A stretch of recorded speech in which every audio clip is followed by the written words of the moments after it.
할렐루야. 할렐루야. 오늘도 주 앞에 전심으로 예배하는 우리 성도님들의 삶에 주님의 은혜와 사랑이 가득하시기를 축복합니다. 여러분, 인생을 쭉 살아보니까 여러분 곁에 남아있는 사람들이 있지요. 학창시절을 떠올려 보면 참 많은 친구들이 있었어요. 근데 지나고 보면 친구라고 말하기 무색할 만큼 그냥 동창생으로 남는 친구들이 있게 되지요. 그리고 지금까지도 이어져 오는 끈끈한 관계가 되어지는 친구들이 있습니다. 그럼 여러분 한번 질문을 한번 해보겠습니다. 여러분이 과거 학창시절로 거슬러 올라가는 거예요. 어렸을 때로, 10대 때로 친구를 사귈 때, 여러분들이 친구를 사귈 때 뭘 보고 친구를 사귀셨을까요? 뭘 보고 친구를 사귀셨어요? 오, 조건 없이 친구를 사귀었다. 오, 대단합니다. 저는 성격을 먼저 봤는데 보게 되더라고요. 나랑 맞는 성격에 있는 친구가 나랑 좀 잘 어울리지 않을까라는 생각을 갖고 친구를 사귀게 돼요. 그리고 저는 이제 제가 학창시절 농구를 너무 좋아하니까 농구를 좋아하는 친구들을 먼저 찾게 되고 그 친구들을 좀 다가갔던 것 같아요. 학창시절에는 뭐 성격이든 외모든 뭐 가정 형편, 스펙 이런 거 중요하지 않고 집사님 말씀대로 아무 조건 없이 친구를 사귀었던 것 같아요. 그러다 보면 내가 성격을 막 보려고 하지 않아도 성격이 맞아가는 경우도 있고, 왜냐하면 자라나는 과정이니까. 친구들끼리도 정말 다른 외모인데 외모도 비슷해져 가기도 해요. 학창시절 뭐 여자애들 보니까요, 화장도 비슷하게 막 하고 다니더라고요. 달랐는데 나중에 보면 비슷해요. 분명히 달랐는데. 그리고 좀 신기한 거는 대학교 1학년 때인 것 같아요. 저희 신학부에 100명이나 되는 학생들이 있었거든요. 근데 지금 어울리는 친구들이 있었어요. 농구를 좋아하는 친구들이. 근데 그 중에 경북 영동 맞나요? 아닌데? 대게 나오는 데가 어디예요? 네, 죄송해요. 영덕. 영덕에서 온 친구가 있었어요. 영덕에서 온 친구가 있었는데 사투리가 굉장히 심했었거든요. 우리 같이 다니는 그 농구하던 친구들이 한 8명 정도 됐는데 한 달 정도 지나니까 다 경상도 사투리를 쓰고 있었어요. 그 한 놈 때문에 다 경상도 사투리를 쓰는 거야. 근데 다들 막 경상도 사는 사람들이 아닌데 서울 살고 대전 살고 뭐 원주 살고 그러는데 경상도 사투리를 쓰는 거예요. 여러분, 어린 시절 보니까 어떤 공통의 관심사만 있어도 금방 친해지기도 하고요. 친구가 되어서 많은 시간들을 함께 했던 것 같습니다. 그런데 어때요? 성인이 되고 난 지금은요, 단순히 관심사만 가지고 친구를 사귀기에는 굉장히 조심스럽죠. 그죠? 아마도 살아오면서 많은 사람들을 만나고 헤어지면서 경험하게 된 것들이 우리로 하여금 조심성을 갖게 한 것은 아닐까라는 생각이 듭니다. 생각해보면 어렸을 때는 그냥 같이 놀고 함께 시간을 보내는 것만으로도 마냥 행복했는데요, 성장하면서 사회를 경험하고 세상 돌아가는 이치를 조금씩 알게 되다 보니까 자신의 이익을 목적으로 접근하는 사람들이 보이기 시작하지요. 그런 친구를 가장한 이들을 통해서 상처를 경험한 적들도 있을 겁니다. 말할 수 없는 그런 상처들이 있을 거예요. 그러다 보니까 나이를 먹어가면서 보다 깊이 있는 사귐을 갖게 되는 그런 친구의 수가 손에 꼽히게 되는 거예요. 속마음까지도 털어놓을 수 있는 그런 몇 안 되는 친구들과 평생 함께 할 거라는 그런 기대를 가지고 그 관계가 깨어지지 않기 위해서, 좀 지속되기 위해서 마음에 좀 노력하는 그런 모습들이 보여지죠. 그래서 더더욱 기도할 때는 간절히 기도하는 것 같아요. 그런 친구들을 위해서, 그 친구들과 좋은 관계를 맺기 위해서 기도를 많이 하는 것 같아요. 그런데 마음으로는 그렇게 믿고 싶지만 사람 마음을 우리가 어떻게 알겠습니까? 가장 친하다고 생각했던 친구에게 뒤통수 맞는 경우들도 있더라고요. 살아보니까. 전 아직은 없어요. 뒤통수를 좀 조심하고 있거든요. 아직은 없는 것 같아요. 근데 함께 온 시간이 무색할 만큼 냉정하고 아주 정말 무자비하다 생각될 만큼 손절하게 되는 경우들도 경험하게 됩니다. 그럼 또 이렇게 생각하겠죠. 그래, 믿을 건 가족밖에 없어. 믿을 건 가족밖에 없어. 사랑하는 부모님, 사랑하는 형제, 자매, 사랑하는 자녀들. 근데 그 또한 완전하다고 말할 수 있을까요? 최근이라고 보기엔 좀 시간이 좀 흘렀지만 한 개그맨이, 돈을 많이 버는 개그맨이 사랑하는 부모님과의 관계가 단절되고 형수를 사기죄로 고소해야 되는 그런 일들도 보잖아요. 여러분, 출애굽기 보면 성경에도 그런 사람이 나와요. 모세라는 사람을 우리는 알죠. 모세가 태어나던 당시 이스라엘 백성들이 얼마나 고통스러운 삶을 살고 있었는지는 우리는 알 수 있어요. 당시 애굽왕 바로가 이스라엘의 인구가 빠르게 확산되는 것을 보면서 이스라엘을 노예로 삼아 고통을 주기 시작했습니다. 그리고 그들이 아기를 낳으면 남자아이는 태어나자마자 나일강에 던져버려라, 죽여버리라고 했어요. 여자아이는 살려두게 했습니다. 이런 환경 속에서 태어난 사람이 모세예요. 모세의 부모는 바로의 위협에도 불구하고 모세를 버리지 않고 3개월 동안 아이를 키웠습니다. 그들의 믿음이 바로의 위협보다 더 크신 하나님을 바라보게 했기 때문이겠지요. 그러나 3개월이 지나고 나서는 어떻게 했어요? 아이가 울음소리가 커지니까 더 이상 키울 수 없다고 생각했습니다. 그래서 이 아이를 갈대상자에 넣어서 갈대상자에 물 새지 않도록 역청하고 진흙을 발라가지고 물에 나일강에 띄웠어요. 여러분, 여기까지 보면 그래, 부모가 믿음으로 잘 양육하다가 그 슬픈 마음을 꾹꾹 누르면서 아이를 나일강에 띄웠지, 버린 거잖아요. 띄웠지, 그래요, 띄웠어요. 근데 버린 거잖아요, 이게. 바로의 권력에 결국 굴복한 거 아닙니까? 아이 목소리 커지니까 걸리면 죽을까봐 띄운 거 아니에요? 끝까지 아이를 지켜야겠다는 생각을 지웠습니다.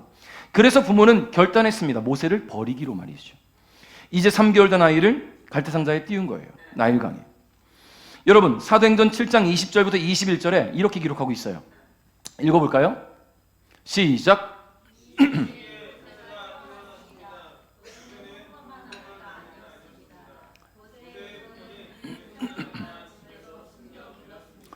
그러나 더 이상 숨길 수가 없어서 모세를 밖에 내다 버리자 파라오의 딸이 모세를 데려다가 자기의 아들로 삼아 길렀습니다. 아멘.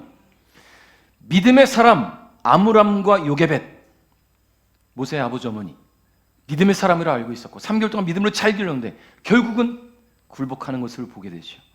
성경이 기록하잖아요. 모세를 버렸다라고 말입니다. 그 누구보다 자신의 아이를 사랑한다고 말했던 부모가 그 사랑스러운 아이를 죽음이 도사리고 있는 세상에 버린 거예요.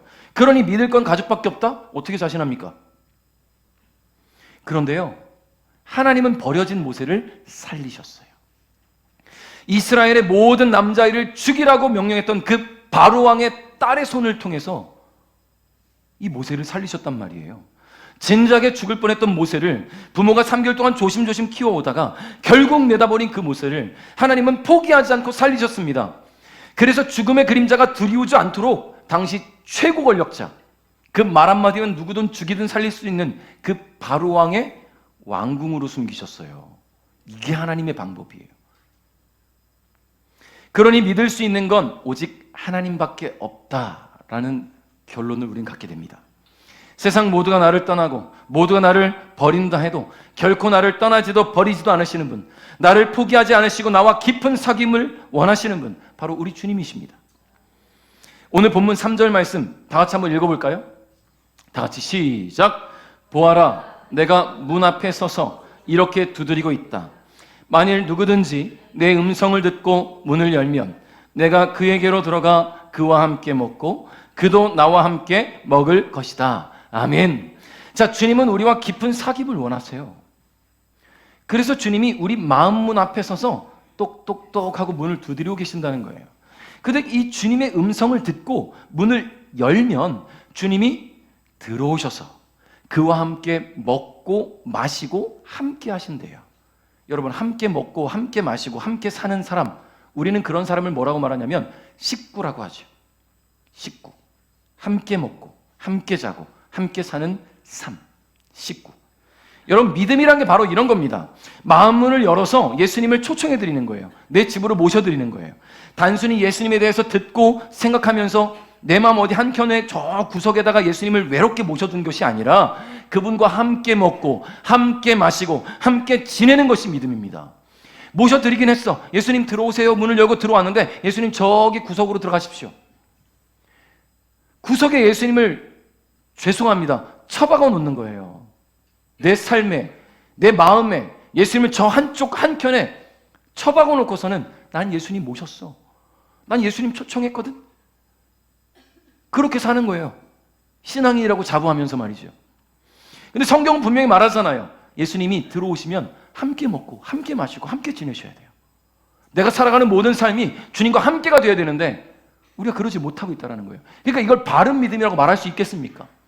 예수님 초청하면 끝났습니까? 아니라는 거예요. 그분 들어오셨다고 끝난 게 아니라 함께 해야 된다는 거죠. 고린도후서 13장 5절 말씀에 사도 바울은 이렇게 말합니다. 여러분은 자신이 믿음 안에 있는지 점검하고 자신을 시험해 보십시오. 예수 그리스도께서 여러분 안에 계시다는 사실을 알지 못합니까? 이것을 모르면 여러분은 시험에서 불합격한 사람들입니다. 여러분 합격입니까? 불합격입니까? 자신에게 합격 도장 꽝 하고 찍어줄 수 있는 분, 자신 있게. 우리 원로 사모님 당당하게. 맞아요. 자신 있게 손들 수 있어야지요. 못 해왔다면 지금부터라도 그렇게 하겠다고 자신 있게 손을 드시면 돼요. 여러분 어떻습니까? 여러분 안에 예수님이 계십니까? 여러분의 마음을 두드리는 그 예수님께 문을 열어드리셨나요? 혹시 문만 살짝 열어놓고는 들어오셨는지 어떠셨는지 관심도 없고 그렇게 지내고 있지는 않으십니까? 오늘 우리가 깊은 사귐을 가져야 할 영원한 친구는 우리 주 예수님입니다. 세상 모두가 나를 뒤통수치고 배신하고 떠날지라도 반드시 나와 함께 하시는 분, 끝까지 나와 함께 하시는 분, 영원한 친구 되시는 분은 우리 주님밖에 없어요. 예수님과 영원한 친구가 되면 행복한 마음이 생겨요. 행복한 마음이 생기면 즐거운 인생을 살아갈 수 있습니다. 그래서 오래전에 이 행복의 원리를 노래했던 한 가수가 있습니다. 오, 영원한 친구. 행복한 마음.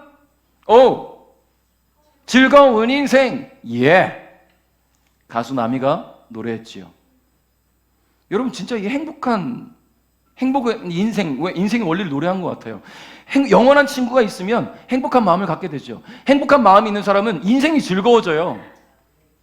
여러분 어떻습니까? 친구들하고 지내고 막 친하게 지내면 너무 좋지만 나를 시기하는 친구가 생겼다. 나를 뒤통수 치는 친구가 생겼다. 나에게 상처를 주는 친구가 생겼다. 행복합니까? 그때부터 짜증나죠. 짜증나기 시작하면 인생이 즐겁습니까? 즐거워지지 않아요. 그러니까 친구와 좋은 관계를 맺고 행복해져야 되는 거예요. 그러니까 세상 사람들, 세상 친구들이 나를 뒤통수 치고 버릴 것, 그것 때문에 노심초사할 것이 아니라 가장 나를 잘 아시고 가장 나를 사랑하시는 예수 그리스도를 영원한 친구로 모셔드리고 그분과 함께 하면 됩니다. 그럼 즐거운 인생이 되는 거예요. 그럼 이제 우리가 깊이 생각해 봐야 할 것이 있지요. 과연 나는 내 마음 문 앞에 서 계신 예수님께 문을 확실하게 열어드렸는가? 문을 잘 열어드리셨습니까? 문을 열어드렸다는 것은요, 예수님이 이미 우리 마음에 계시다는 이야기예요. 이미 계시다. 그러면 예수님이 그 마음에 계신 것을, 여러분 마음에 계신 것을 어떻게 증거할 수 있겠습니까? 어떻게 할 수 있어요? 예수님이 이미 우리 마음에 들어와 계시다면 증거가 있어야 된단 말이에요. 증거가. 예수님을 보여주시든지. 그래서 증거가 있어야 된단 말이죠. 우리 그 증거를 함께 생각해 보려고 합니다. 첫째는요, 예수님을 주님이라 고백하게 되는 거예요. 자, 고린도서 12장 3절 말씀 읽어봅니다. 시작.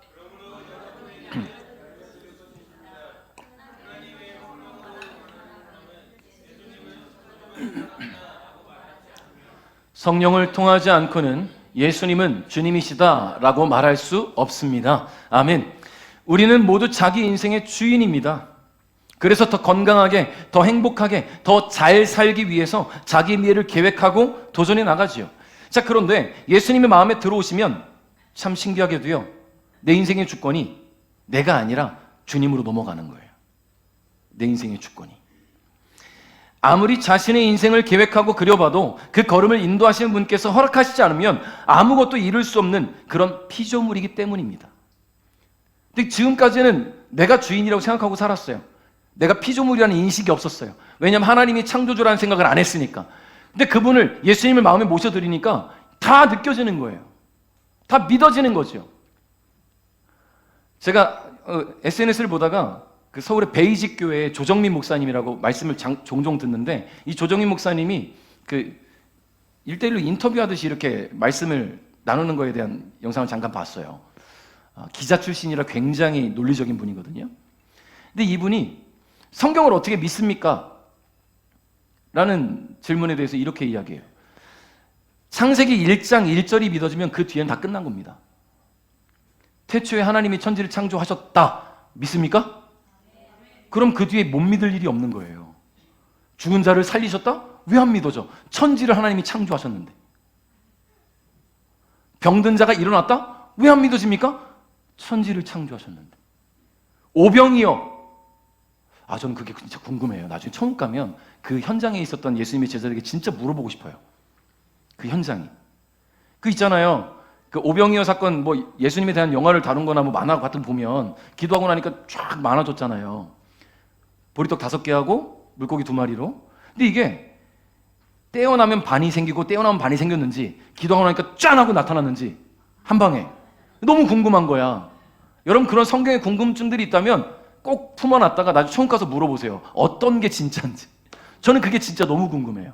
기도하자마자 여기 이게 확 많아졌는지, 아니면 계속 나눠주는데 계속 생기는 건지 궁금해요. 근데 믿어져요. 왜냐하면 저는 하나님이 천지를 창조하신 걸 믿거든요. 그러니까 그것을 믿는 믿음이 있으면 하나님이 내 인생의 주인이라는 것을 믿어줘야 된다는 거예요. 그럼 내 인생의 주권을 주님께 넘겨드려야 된다는 겁니다. 여러분, 우리가 예수님을 마음에 모셔드렸을 때에 성령께서 우리 안에 함께 하시는데, 성령님은 마음 문을 열어서 예수님을 모신 이들에게 뭘 주냐면 믿음을 주셔요. 그 믿음을 바탕으로 뭐라 고백하게 하시냐면 예수님을 주님이라 고백하게 되는 거예요. 예수님을 주님이라 고백하게 된다. 그러니 아무나 예수님을 주님이라 말하지 않겠죠. 여러분 나가서 믿지 않는 친구들, 그런 지인들이 있잖아요. 예수님이 당신의 주인입니다. 그럼 미쳤다고 할 거예요. 내가 내 인생의 주인이지 왜 예수가 내 삶의 주인이냐? 네 삶의 주인이나 예수겠지라고 말할 겁니다. 그럼 당당하게 말하세요. 네, 맞습니다. 나는 예수쟁이입니다. 여러분 예수쟁이란 말이 되게 옛날에는 제가 어렸을 때는 예수쟁이 되게 거슬리는 말처럼 느껴졌는데, 예수쟁이란 말 되게 좋은 말인 것 같아요. 예수밖에 없는 사람을 말하는 게 예수쟁이 아닙니까? 누가 예수쟁이라 하면 감사하십시오. 고맙습니다. 인정해 주셔서. 난 예수쟁이로 살아갈 겁니다라고 말씀하세요. 예수가 내 삶의 주인이라는 것을 고백하는 거니까. 예수님을 주님이라고 고백하는 거니까. 할렐루야. 여러분 주님이라고 부른다는 것은 예수님이 내 삶의 주인이시라는 것을 인정하고 고백하는 것이니까 말로만 주님 하지 않기를 주님의 이름으로 축복합니다. 자, 두 번째는요, 하나님을 아버지라고 부르게 된다는 거예요. 로마서 8장 15절부터 16절 읽겠습니다. 시작.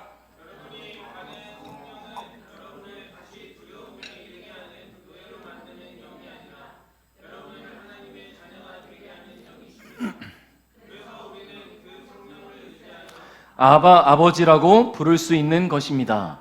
성령께서는 친히 우리의 영과 함께 우리가 하나님의 자녀라는 것을 증언합니다. 아멘. 자, 아버지를 아버지라 부르는 것은 너무나 자연스러운 일이죠. 옛날에 홍길동전에 보면 부자연스럽잖아요. 아버지를 아버지라 부르지 못하고 형을 형이라 부르지 못하고. 여러분, 우리가 아버지를 아버지라 부르는 건 당연한 거예요. 자연스러운 거예요.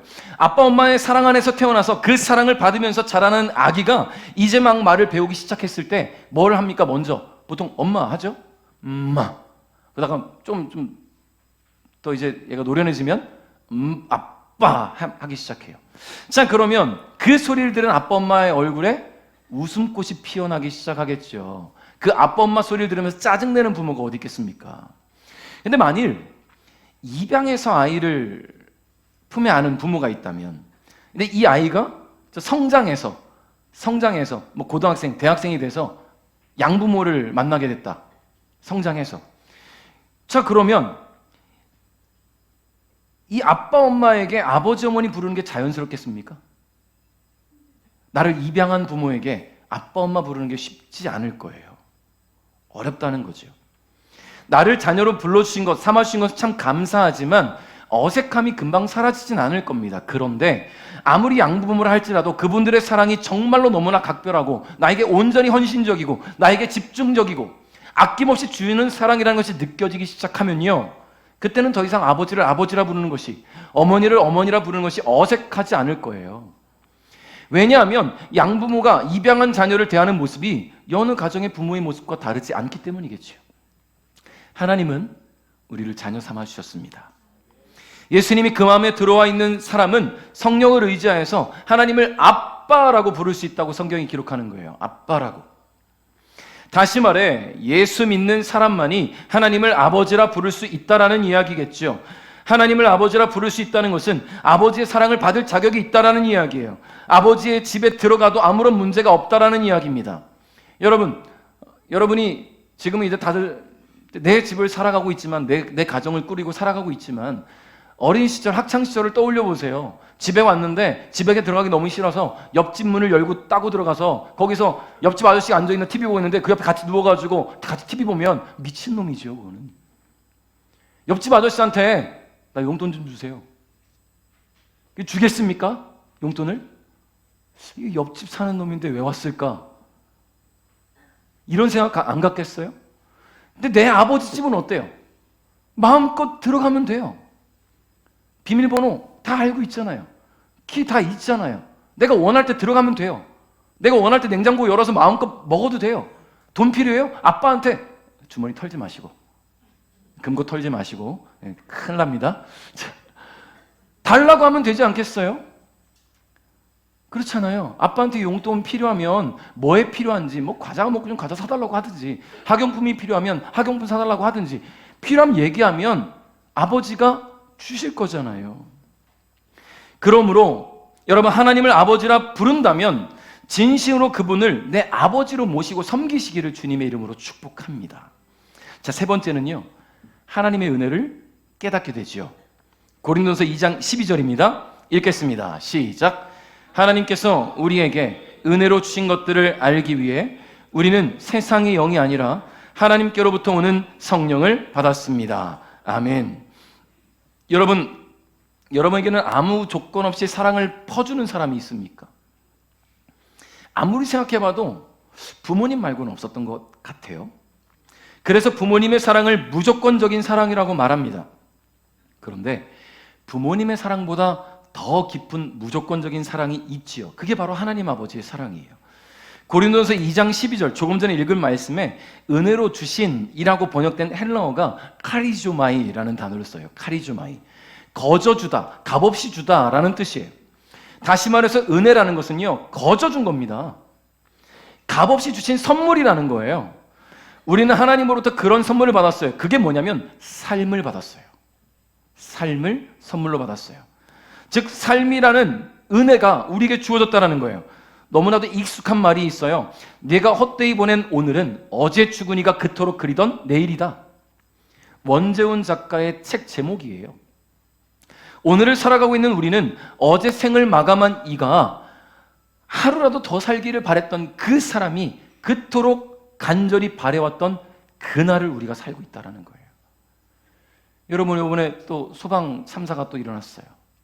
안타까운 생명들이 소방 참사로 세상을 떠났습니다. 그 젊은이들이 왜 내일을 살아가고 싶지 않았겠어요? 왜 미래를 그려보지 않았겠습니까? 자신이 그 현장에서 생을 달리할 거라는 것을 그들이 알고 있었을까요? 알지 못해요. 그러니까 오늘 여러분 살아가고 있는 것은 은혜라는 거예요. 은혜. 여러분 내일을 기대할 수 있습니까? 여러분 내일 살아 계실 거예요? 어떻게 자신해요? 내일 내가 살아있을 거라고. 우리가 버킷리스트를 쭉 짜놓고 내가 10년 후에는 이걸 해봐야지, 20년 후에 이걸 해봐야지 계획할 수 있어요. 계획하는 게 중요해요. 좋아요. 그러나 그때까지 살아있을 거라는 보장이 어디 있어요? 하나님이 은혜를 주셔야 우리의 삶이 연장되어 가는 거 아니겠습니까? 하나님은 우리의 삶을 연장하실 수 있는 분이에요. 암에 걸려서 난 죽을 것 같다? 하나님 살리시면 사는 거 아닙니까? 여러분 히스기야 왕이 죽을 병 걸렸단 말이에요. 근데 그 간절히 기도했더니 하나님이 그의 생명을 15년이나 연장시키셨어요. 하나님이 함께 하시면 된다는 거죠. 여러분 그렇게 우리에게 주어진 은혜, 삶이라는 은혜가 있어요. 그런데 매일의 삶이 값없이 주어지는 은혜라는 사실을 우리는 평소에 알지 못합니다. 질병으로 소망이 보이지 않는다면, 숨쉬는 것조차 너무나 괴롭고 고통스럽다면, 죽음이 눈앞에 다가와 있음이 느껴진다면 그동안 주어졌던 삶이 얼마나 큰 은혜였는지 그때서야 깨닫게 되지요. 제가 결혼 초에 제가 좀 사례가 잘 들리거든요. 근데 결혼 초에 자다가 살에 들렸어요. 좀 왜 자다가 살에 들렸는지 모르겠는데 먼지가 낀 것 같아. 기도에 자다가. 집이 뭐 그렇게 더러운 집도 아니었는데 왜 그런지 모르겠어요. 자다가 갑자기 제가 숨이 안 쉬어지는 거예요. 헉 하고 깼어요. 호흡이 안 돼요. 들어가지도 않고 나가지도 않고 뭐 혼자 이러다가 아내를 깨웠어요. 잘 자고 있는 아내를. 아내가 막 등을 두들겨주고 가슴을 쳐주고 하니까 이게 탁 뭔가 빠져나온 느낌이 들면서 호흡이 쫙 되는데 여러분 살아있는 게 이렇게 행복한 거였어요. 그 짧은 찰나의 순간을 통해서도 숨 쉬고 있는 게 이렇게 감사한 거라는 게 그때 알았어요. 여러분 누가 제 목을 조른 게 아니고요. 제 코와 입을 막은 게 아니겠죠? 아닐 거예요. 왜냐면 제가 혼자 깼을 때도 혼자 호흡이 안 됐으니까. 기도에 아주 눈에 보이지도 않는 먼지 하나 끼어도 호흡이 안 될 수 있는 게 사람이라는 거예요. 그러니까 이 호흡만 되는 것도 얼마나 감사합니까? 그러니까 내가 살아가는 것, 숨 쉬는 것, 오늘 여러분 여기 와서 앉아 있는 것 다 은혜예요. 내일에 대한 기대, 그게 또 은혜로 다가오길 바라신다면 주님과 함께 하셔야 돼요. 내일이라는 은혜가 주어지길 기대하신다면 오늘을 정말 최선을 다해 주님과 함께 하시기를 주님의 이름으로 축복합니다. 자, 여러분, 성령은 그 무엇보다 더 큰 은혜를 또 우리에게 알게 하시는데 그게 뭐냐면 바로 구원의 은혜입니다. 하나님의 자녀가 되어서 천국에 들어갈 자격을 갖게 된 것, 아무에게나 주어지지 않는 구원이 오늘 예수님을 영접하신 여러분에게, 저와 여러분에게 주어졌다는 것이 가장 큰 은혜라는 것을 기억하시기 바라요. 자, 네 번째, 너무 중요하죠. 서로 사랑하게 돼요. 요한일서 4장 12절 읽겠습니다. 시작.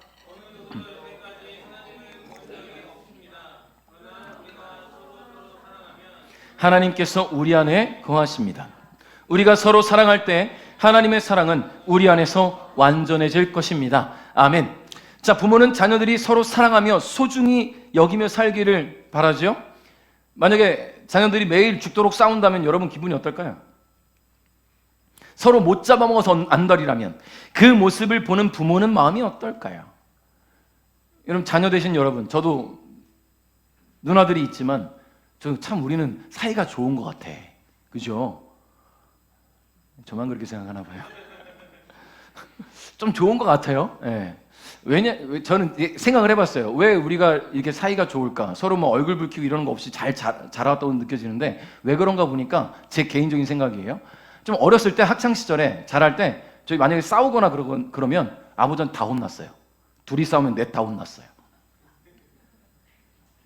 물론 항상 그 이슈의 중심은 저였지만 누나들은 짜증 날 거예요. 1번, 4번이 싸우면 1, 2, 3, 4가 다 혼나는 거야.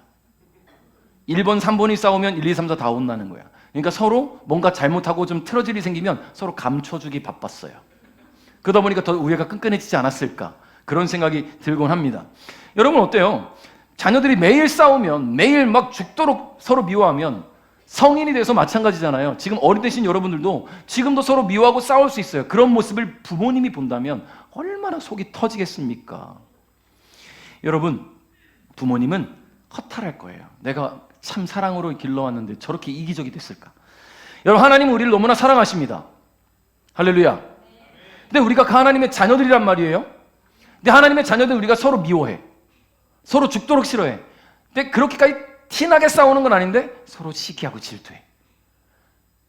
육의 부모는 서로 마음으로만 미워하고 싸우는 건 모르지만 하나님은 아시거든요. 내가 마음으로 누구를 시기하고 있는지, 누구를 미워하고 있는지, 누구에 대한 악한 감정을 품고 있는지 하나님은 아신단 말이에요. 자녀된 우리가 서로 사랑하지 못하면 하나님도 똑같아요.